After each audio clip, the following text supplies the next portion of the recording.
हमर सब यहाँ पागल छिए जनकपुर वाली दिल लग भागल छिए कारी नहना के गजरा कमाल के लग काकी कनकी से गजब सवाल के कनकी से गजब सवाल के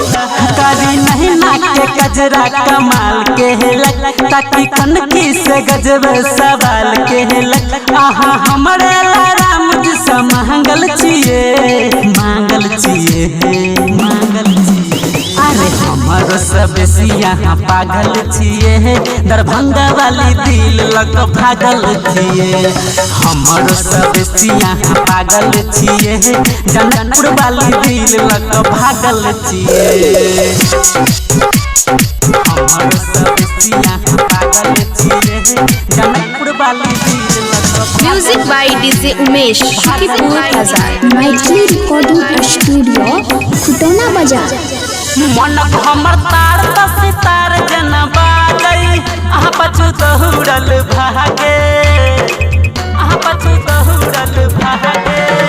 हे ये मन हमर तार सितार जना बागई आहा पछु दहुड़ल भागे थोड़ा चुन मुनिया लागे हर मुनिया बाजी त सरे गम बाजे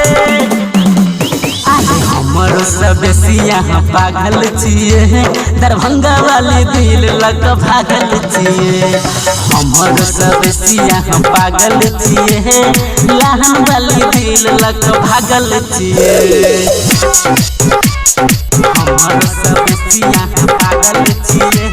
जनकपुर वाली दिल लग music by DJ Umesh Shukipur Bazar singing by Umesh दर्दिला धीरे धीरे बढ़ गल लव वाला मेटर कह चलिए हम छिए पवित्र छिए पवित्र हे धीरे धीरे बढ़ गल लव वाला मेटर कह चलिए हम छिए पवित्र आबै चैन नींद चैन छीन लेने छिए बस गली दिलवा के भीतर